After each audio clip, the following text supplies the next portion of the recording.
years ago or so. And I met Dave. We were doing a Western version of Taming of the Shrew, and he was somebody's dad, or Kirshio's dad, or something like that. I don't remember, but we hit it off.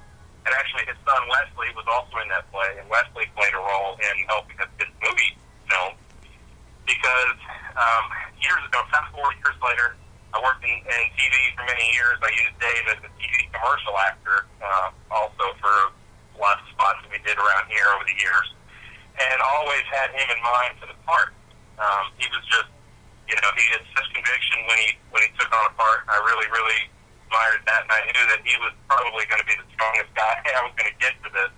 And so I pursued it, and he loved it. He absolutely ate it up. Overall, he actually only filmed with us for 3 days. But we got the most out of it in that time. We had written the interview. Those were the things that were very much had to be almost word for word to the script, were the interviews with him and the experts and things like that, because I had a cohesive string of thoughts I wanted to sort of get out, and so everybody had to kind of contribute a little bit to that pie. And so when we brought him on, he just totally ate it up. He loved it. He understood it. He's also a guy that can talk conspiracy with you for days on end. And he just ate it up. And we did a couple of rehearsals. He got the lines down pretty good. And then the first day we sat down and we shot his interview. And he pretty much nailed that. And then we did the scene on the roof of the state capitol.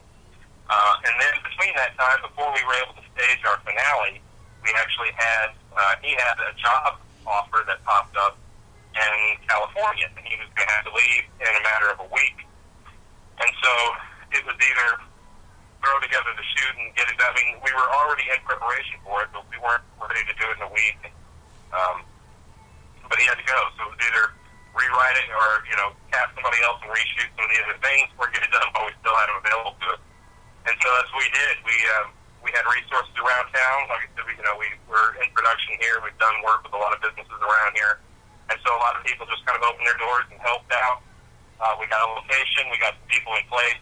But the thing that I didn't want to have happen was I didn't want to sacrifice Dave's performance, because I didn't want him to be feeling like he was in an out-of-control situation or being rushed in any way. And ultimately, I've always got to give kudos to his son, Wes, because Wes, in that finale scene, portrayed the other version of Dave. So when Dave was his scruffy self, Wes portrayed his alternate in the suit, Jay Hilliard, and then vice versa. Then we went and cleaned Dave up, got him a haircut, shaved his facial hair, cleaned him up. He came out in the suit, and then this time Wes was doing the scraggly version of him, and really giving a good performance. I always said, man, Wes, I'm so sorry that your performance won't be in the movie, because it's supposed to be Dave talking to himself. But he really did a good job in helping Dave and help pull it out of Dave. And I felt like he did such a great job, no matter what, everything else aside. I was so proud of what he did. I hoped that his performance would be appreciated, and in leaps and bounds it has. Nobody has reviewed this film or commented without saying how fantastic they thought Dave was, and that really makes me very happy. Oh, yeah. You scored big time. So that was two different, that was him and his son in that final scene. Correct, yeah. And a lot of the over-the-shoulders, it's still Wesley, and some of the over-the-shoulders. And then we had to do a couple of special effects. We did some split-screen stuff and a couple of things in 2 shots. But mostly it was him and Wes going back and forth, and it was really cool. It was very cool. Okay. Wow, I did not know that. I think we got about 10 more minutes, Matt. I don't mean to rush you along. It's just the clock's getting us. After Lunopolis, you worked on a TV show called Ghost Breakers. Is that correct? That is correct. Now, what was that experience like? That was great. It was a lot of fun. It's a troop of guys out of the Dallas-Fort Worth area mostly, and a really fun crew. It was we did it in Shreveport, and they came down for about 3 or 4 months, and I attached on as editor.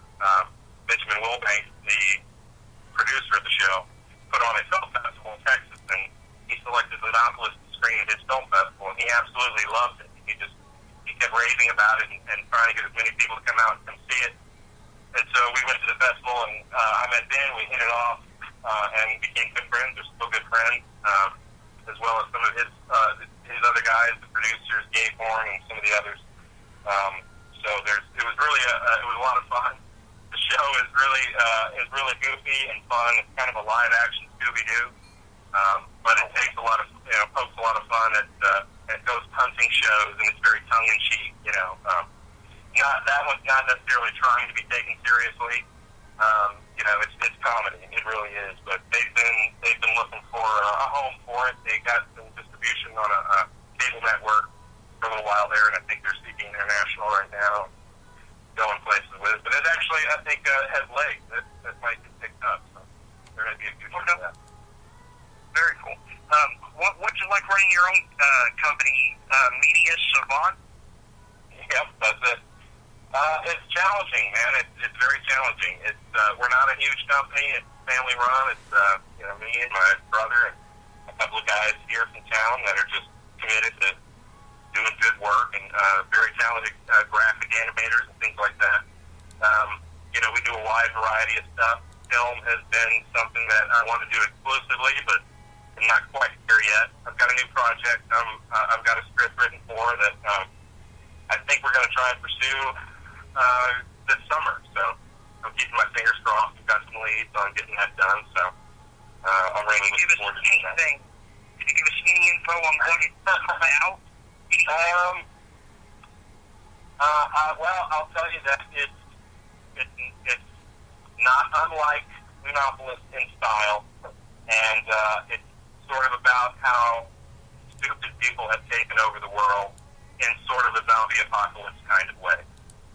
Mm-hmm.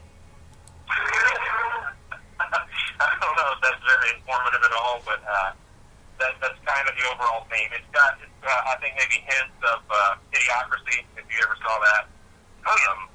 It's got sort of hints of that, but in a documentary, almost possibly Ken Burns meets HBO After Dark kind of way.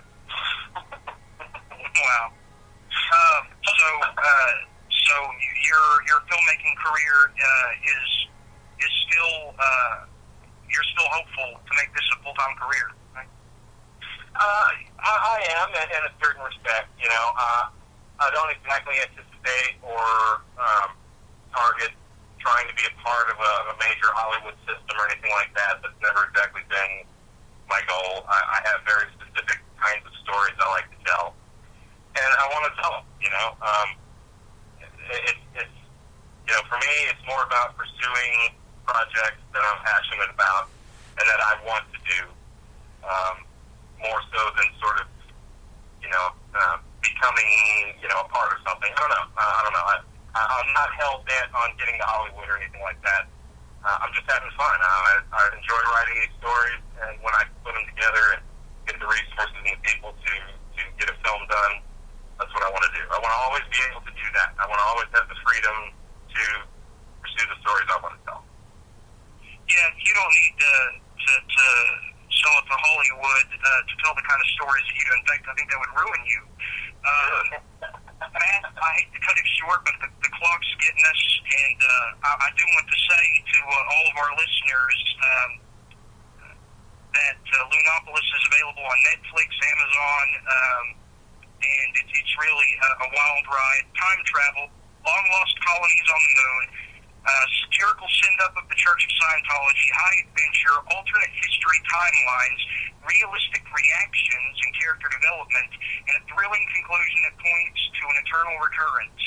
See this movie.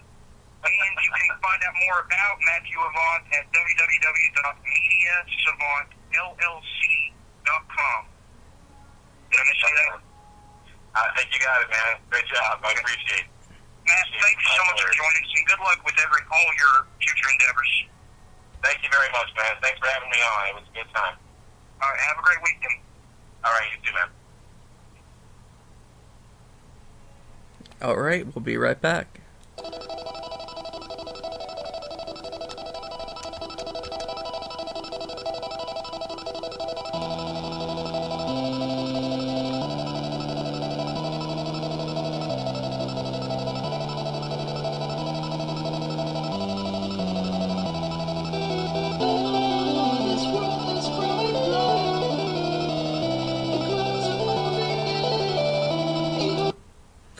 And that is Bubblegum Octopus with Floor of Worlds from their album Bad Happy. Isn't that special? Isn't that great that we have that kind of artistic freedom? People are doing this. It's great. Yeah, that's very strange music. I like it. We like strange. We like the strange, yes. So, awesome interview, huh? Yeah, definitely. And so we want to, we definitely want to inform everybody about the upcoming June issue of Surreal Grotesque, which is packed. Yes, it's going to be packed with interviews with Autumn, Christian, and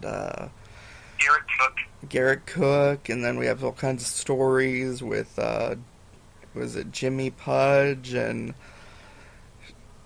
who else is it we got? Let's see, Jimmy Pudge, Art Griswold, wrote a story about a fear of fat people, cacomorphobia. We got Lars Kramhoff's Iron Fist and the Velvet Glove Part 2. I think we have a comic strip where Hitler teams up with a Jew to vanquish an incubus or a succubus. Let's see. We have the interviews with Autumn, Christian, and Garrett Cook. We have debut of Kaylee Buckner with Don't Turn Around. I have the list here somewhere. A Hint of Cinnamon by Joseph Patchen, who will be our guest next week on the podcast, by the way. Maybe he can help embellish a little more on this trance that he goes into when he writes. We have, we'll be reviewing Shatner Quest by Jeff Burke of Deadeye Press, A Legend of Bizarro, Damn Lay Wrong by Texas Reg Sawyer, Biodom by Alex S. Johnson, an up-and-comer. Let's see. I Want to Be a Mutant by M.P. Johnson, who was a guest on our podcast a few weeks ago. Mr. Smarty Pants Pills by Tony Roche, one of my favorites. He's just a special brand of weird. Mounting by Kelly Haas Shackelford, and so much more. So much more. And also our August issue is going to be Bizarro themed, and we already have people lining up to submit to that. So to all our listeners and readers, we thank you from the bottom of our hearts for helping Daniel realize his vision when he first set out to do Surreal Grotesque, and you have helped it grow so far. Thank you. And the deadline for the Phobias issue is May 15th, and the deadline for the Bizarro issue is going to be July 15th. So if you want to start working early on your Bizarro story, feel free. And Bizarro, for a lot of people who don't know, I'd recommend look it up and research some of the authors, but basically it's a world with no limits. It can be as absurd a world as possible, but just have the, be able to relate to the characters within the context of that world. Right, it's not weirdness for the sake of weirdness, as my friend, who I found out a few weeks ago, lives right here in the same town as me. That blew me away. Kevin Donahue, a mainline editor at Eraserhead Press. I can't believe I live in the same town as him. I thought he was over there in Oregon with the rest of them, but he's right here, and anybody who wants to know about his work, read Space Walrus. That's a very special book. The way he explained it was, it's not weirdness for the sake of weirdness, it's weirdness in service of providing characters, and it's a weird character in a weird situation, in a weird world, and that's what Bizarro is. Like Superman, Bizarro Superman. Everything is the opposite of what the normal Superman man's life is, so... Yeah, so you wouldn't wipe your butt would wipe you. I don't know. I've read a few of those, the Bizarro books like that. Yeah, so some weird stuff. Alright. I can't wait for Human Centipede 3. Oh, dear Lord. I don't even want to think about that movie. I refuse to see that movie. We're getting Tom Six on the show, Daniel. Face it.